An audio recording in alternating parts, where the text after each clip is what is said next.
Dezembro não foi um mês de alta, mas, enfim, não sei se esse dezembro vai ser um mês de alta. Na verdade, o cenário continua muito conturbado. A gente teve um dado de PIB, por exemplo, na sexta-feira passada, totalmente decepcionante. O nosso PIB praticamente não cresce. Tá? A gente, nos 2 anos do governo Dilma, a gente tem uma média de crescimento comparável aí ao biênio perdido, a década perdida, enfim, dos anos 80 e 90. Então, certamente, a equipe econômica não está nada satisfeita e, obviamente, que os reflexos a gente vê na Bolsa, né? A gente está aqui estava conversando com o Lauro sobre 56.200, 55.400, parece papo de um ano atrás, enfim, papo de um tempo atrás, com a Bolsa praticamente andando, subindo e descendo, mas não evoluindo consistentemente. Bom, para começar esse dezembro, a gente acredita assim, que pode acontecer, falando um pouco assim, do que a gente espera para esse mês, tá? A gente está à beira do Fiscal Cliff, tá? Esse é um evento mega importante para a economia como um todo, mas em termos de aposta, em termos de carteiras mensais, pensando um pouco no mês, a gente acredita sim que vai haver uma definição em relação ao Fiscal Cliff, tá? E a gente pode ter sim um rallyzinho de alta, nada tão consistente, tão assombroso, até porque mesmo uma aprovação ou definição do Fiscal Cliff vai gerar aquele bom humor repentino, mas depois o mercado faz conta e vê que, bom, a situação continua difícil, tá? Mas a gente acredita sim num dezembro com um rallyzinho de alta, a gente acredita sim que o Fiscal Cliff pode ser aprovado e, além disso, que o governo brasileiro vem com nova bazuca aí de injeção de recursos ou de estímulos para diversos setores. Isso pode ser bom, por um lado, mas também gera esse receio, né? Onde é que o governo vai meter a mão? Bom, voltando um pouco para a nossa agenda semanal e falar um pouco do que a gente espera para hoje, a gente tem um indicador importante, o ISM, e para falar sobre a agenda completa do dia, falar com o Francisco Alves, o Chico. Fala aí, Chico. Muito bom dia, meu caro Will. Muito bom dia, XP. Muito bom dia a todos. Desejo aí uma ótima semana, um ótimo mês de dezembro a todos. Uma agenda aí de início de semana, início de mês bastante intensa nos principais mercados internacionais. Hoje, nos Estados Unidos, nós teremos a Markit divulgando o Índice de Atividade Industrial Gerentes de Compras PMI ou PMI final de novembro, meio-dia. Markit, portanto, Índice de Atividade Industrial Gerentes de Compras PMI ou PMI novembro final, meio-dia. 1h, um dado oficial, o ISM, o Índice de Gestão de Oferta, vai divulgar, portanto, o Índice de Atividade Industrial Nacional, o PMI oficial, gerentes de compra de novembro, 1h, e também às 13h, 1h, nós teremos aí o Departamento do Comércio com os gastos em construção de outubro. Portanto, esses 3 indicadores, ao meio-dia, o PMI da Markit, o ISM às 13h, o Índice de Atividade Industrial Nacional, gerentes de compra, novembro, e o investimento em construção, os gastos com construção de outubro, também à 1h. Lembrando que a semana será recheada de indicadores, culminando na próxima sexta-feira, dia 7, com o payroll, o Departamento do Trabalho, com os números de postos criados aí em novembro e a taxa do desemprego, meu caro Wilson. Tá ótimo, Chico, obrigado. Então, sexta-feira é um grande dia aí com ADP. Perdão, na quinta, na verdade, a gente tem ADP e na sexta o payroll, né? Emprego dos Estados Unidos no foco. Exatamente. Nós teremos a ADP na próxima quarta-feira, dia 5, com a prévia, os postos de trabalho criados no setor privado, e sexta-feira, assim, 2 dias depois, o payroll, a taxa de desemprego.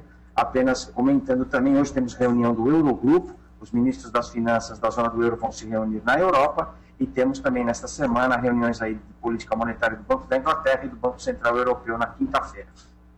Tá ótimo, Chico, muito obrigado, uma ótima semana para ti. A você também, muito obrigado.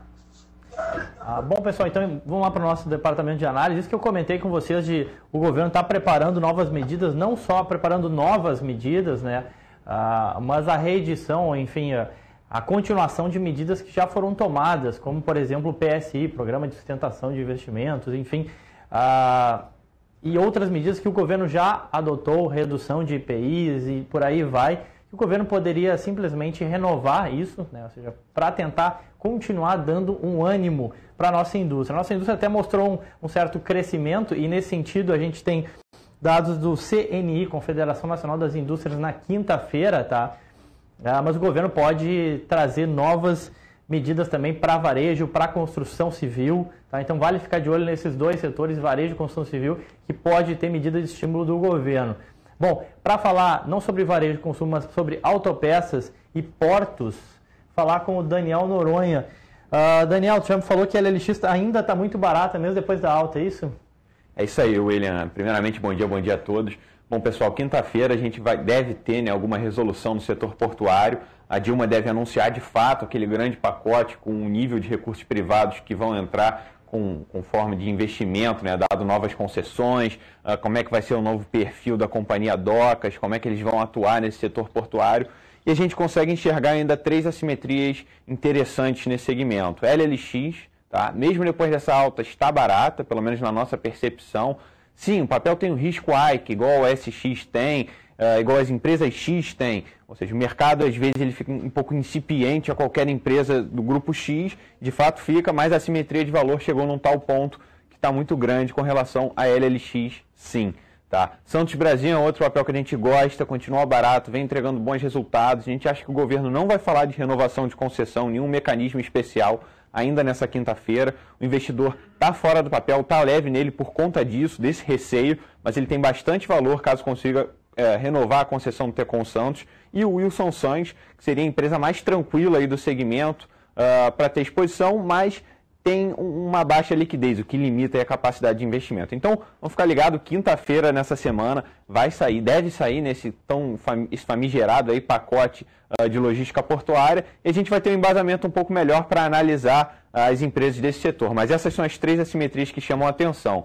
Quanto à Petrobras, ela anunciou um plano, né, de desinvestimento, na verdade nem desinvestimento, né, de corte de investimento para 2012 até 2014 em logística, enfim. A empresa ela não consegue reajustar preços, não consegue melhorar o preço do combustível que pratica aqui dentro, está com a geração de caixa deficitária, ela está perdendo aquele propulsão na geração de caixa, não consegue repor as reservas na ordem que gostaria, então ela está tendo que atirar para outras direções. Tá? A gente continua não recomendando a exposição em Petrobras. Tá certo, William? Com você. Desculpa, falha técnica. Bom, ainda sobre cena corporativa, então, conforme eu comentei, ficar de olho no segmento de construção. A gente fez uma aposta aí na nossa carteira recomendada nas ações de PDG, acreditando aí na renovação, na troca de management, no novo plano que está para ser novo plano de negócio que está para ser anunciado. Tá? Então, acreditando e apostando numa reestruturação aí da PDG. Caso venha alguma medida de incentivo do governo, acaba sendo muito positivo aí, né? Vão ficar de olho e esperar o que o governo pode anunciar. Bom, falando ainda sobre cena corporativa, que não comentei, a Eletrobras, a CVM negou os pedidos dos minoritários, né, para cancelar a AGE que vai acontecer hoje, né, para aprovar a renovação da concessão. Na verdade, assim, os minoritários vêm brigando, não conseguiram pleitear junto à CVM que não fosse aprovado, uma vez que é muito ruim para a Eletrobras. Então, mais uma vez, o risco de ser sócio do governo se mostrando aí bastante forte no caso da Eletrobras. E no caso da CESP, o secretário lá da Fazenda, o José Aníbal, falou que mesmo após a revisão da indenização aí, que foi comentada na semana passada, a CESP não deve aceitar a renovação da concessão. Uma vez que esperavam 6 bilhões em ativos não amortizados, o governo, mesmo após a revisão, sinalizou aí 1,8 bilhão, então, enfim, fica bem aquém daquilo que a CESP esperava. Então, ao que tudo indica, mais volatilidade no papel. Lembrando, essa semana é uma semana decisiva. Até amanhã as empresas todas têm que anunciar se de fato vão renovar a concessão ou não, e o governo tem que anunciar se vai ter alguma outra novidade aí nessa novela chamada MP 579. Bom, vamos voltar lá para a área de análise. Lauro, parece papo de um ano atrás, mas de novo, 56,200, 58 e por aí vai, né? Bom dia, William. Bom dia, XP. É por aí, o mercado tá meio indefinido, né? Nós temos alguns sinais positivos, outros negativos. O que aconteceu é que com a alta forte da última quarta e quinta-feira, o Ibov rompeu a média móvel de 21, que é a média do último mês, né? E essa média já virou para cima. Esse é um sinal bem positivo. O problema é que estamos testando uma LTB, uma linha de tendência de baixa que vem funcionando desde o topo de setembro. Se rompermos ali o patamar de 58 mil pontos, eu penso que a gente abre espaço para uma alta mais consistente, abriremos espaço para um dezembro mais positivo, como é a tradição. Apesar de ano passado, dezembro não ter sido positivo, normalmente é um mês bem positivo. Se o mercado voltar a recuar, O fundo da semana passada de 56.200 é o suporte, não é tão forte assim esse suporte forte mesmo ali na faixa de 55.400. Então 56.200 é o primeiro suporte, depois 55.400. Para hoje, eu estou de olho aqui numa compra bem interessante que pode surgir, é Porto Seguro. Filma aqui, Cadu, por favor. O ativo, reparem que aqui, subiu, congestionou em outubro, rompeu, foi embora. Foi de 20,80 para 22,80. E agora congestiona novamente, já testou a média móvel de 21. Reparem que a média móvel de 21 tem funcionado como suporte. Testou esse suporte na sexta-feira, fez uma mínima ali um pouco abaixo da média móvel de 21. Hoje, se tivermos um rompimento desse patamar, poderemos ter uma boa oportunidade de compra. Ok, William? Vou passar a palavra agora para o Guto Cerávulo, que vai falar sobre as opções. Fala aí, Guto. Bom dia, Lauro. Bom dia, William. Vamos lá, pessoal. Fala um pouquinho dos financiamentos, tá? Destaque fica os financiamentos, como o Lauro mesmo falou. Mercado indefinido, os principais papéis OGX, Petro, não a Vale já está trabalhando um pouquinho melhor, tá? Estão em tendências de baixa, tá? Então, para isso, tendência de baixa, a gente sempre indica, tá, opções dentro do dinheiro para fazer financiamentos, tá ok? Cadu, foca aqui na tela, por favor. Temos aí, para Petrobras, destaque na L22, dando 4,17 taxa bruta para 7,40 de proteção. Temos a Vale A36, dando 2,40 taxa bruta para 6,82 de proteção. E temos aí a OGX A4, dando 5,54 taxa bruta para 12,57 de proteção. O pessoal que vai fazer day trade, olha só, Petrobras L21 dando 32% de volatilidade implícita, a L38 trabalhando na casa de 25% e a OGX L5 trabalhando com 58%. Falando agora um pouquinho de long and short, Will. A gente tem dois long and shorts aqui. O primeiro é o HL com CCR, tá? Vocês podem ver, fechou muito próximo aqui da média, ficar de olho na abertura, esse long and short dose dupla que está dando stop gain. E também o nosso long and short, uns em 3 com uns em 5 também, tá encostando aqui na nossa média, né? A gente fez aqui mais ou menos nesse ponto, tomou um calorzinho e agora desenvolveu bem. Isso aí foi um simples distorção aí de mercado, final do game, vamos ver como é que sai. Tá? Na abertura a gente tem esses dois stop gains para chamar, tá? Em os em 5 com, os em 3 com os em 5 e OHL com o CCR. É isso, Will. Valeu, muito obrigado. Abraço grande. Bom, pessoal, é isso que eu comentei também em relação ao governo estar sensibilizado, né, e estar mobilizado para tentar gerar um crescimento na nossa economia. Isso pode ter impacto direto no câmbio. Tá? O Sasaki já vai comentar um pouco a respeito disso, desses nuances econômicos no câmbio. Por quê? O câmbio, uma taxa de câmbio mais apreciada, ou seja, deixar o dólar subir, acaba sendo bom para a nossa indústria, meio que, entre aspas, protege, né, a nossa indústria da competição externa. É muito bom para um setor de siderurgia, para um setor de papel e celulose, petroquímicos e por aí vai. Então, ou seja, poderia ser interessante para o governo, apesar de ter as implicações na inflação. Então, daqui a pouco o Sasaki comenta um pouco sobre o que a gente pode esperar para o dólar aí em dezembro. E, bom, antes disso a gente vai falar sobre mercado de grãos. Tem dados de exportação hoje. Cadê a Marta? Fala, Martinha, bom dia. Bom dia, Will. Bom dia, XP. Como você comentou hoje, William, hoje às 2h da tarde saem informações sobre a inspeção de exportações de grãos nos Estados Unidos. Vai sair as informações sobre o trigo, o milho e a soja. Isso deve trazer algum impacto para o nosso mercado também. Na sexta-feira, a sexta-feira passada foi de realização para as commodities aqui na BMF. A gente encerrou um mês aí bem negativo, né, vamos dizer assim, para o boi e para o café especialmente, mas o milho e a soja continuam bem firmes, né?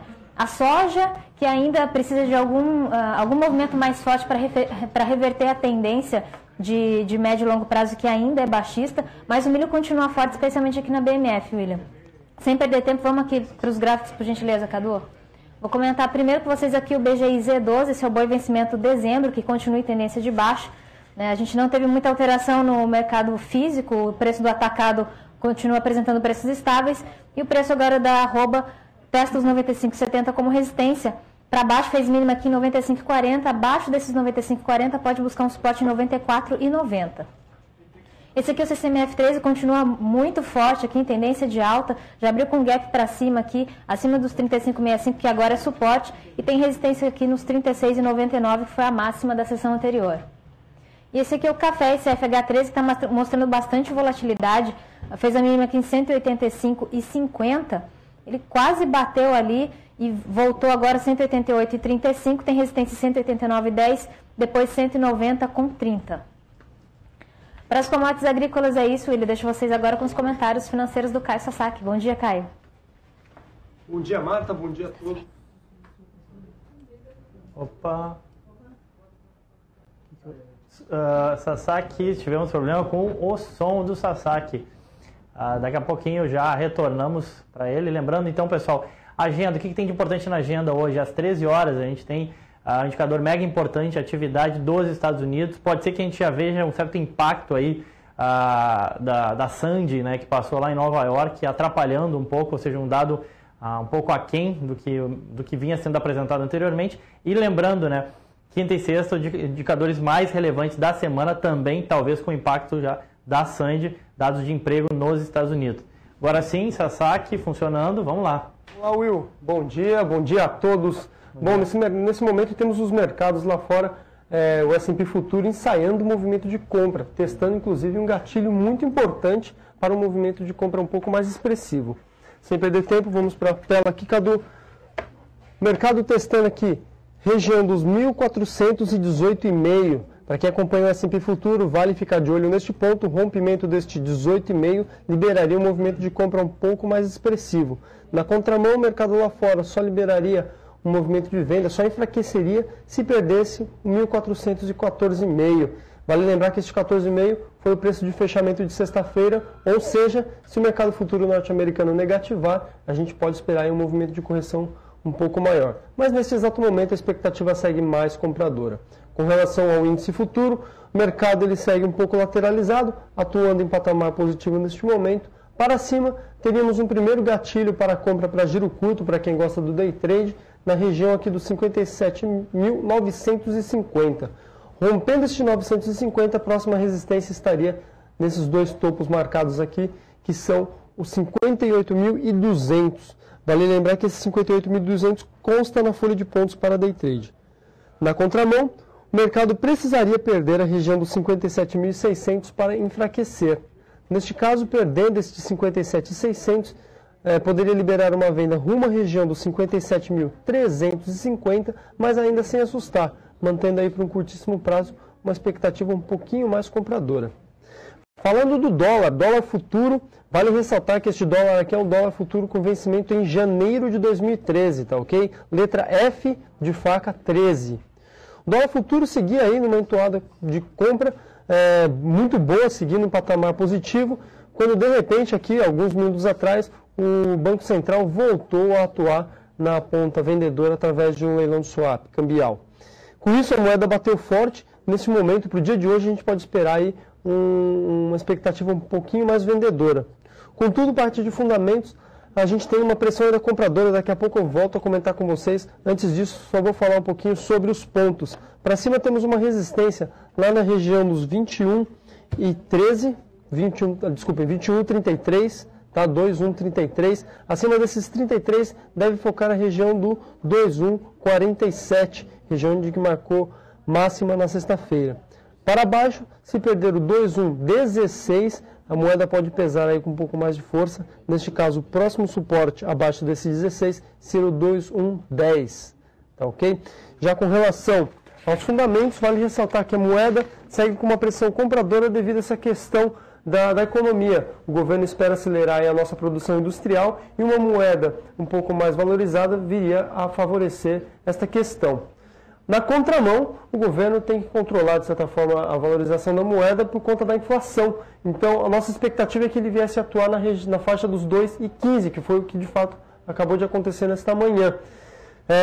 Vale ficar observando se essa banda, o teto dessa banda cambial vai ser elevado nos próximos dias ou se o governo vai seguir defendendo. Por enquanto, a nossa aposta é de que, se seguir essa pressão compradora na moeda, o governo deve elevar essa banda cambial um pouco mais para cima.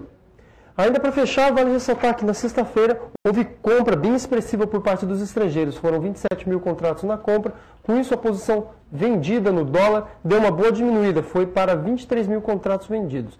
Contudo, vale ressaltar que essa compra provavelmente se deu por conta do vencimento da moeda de dezembro. E nesses casos tem muita rolagem de contratos futuros. Então, Provavelmente essa compra expressiva se deu por conta dessa rolagem por parte dos estrangeiros.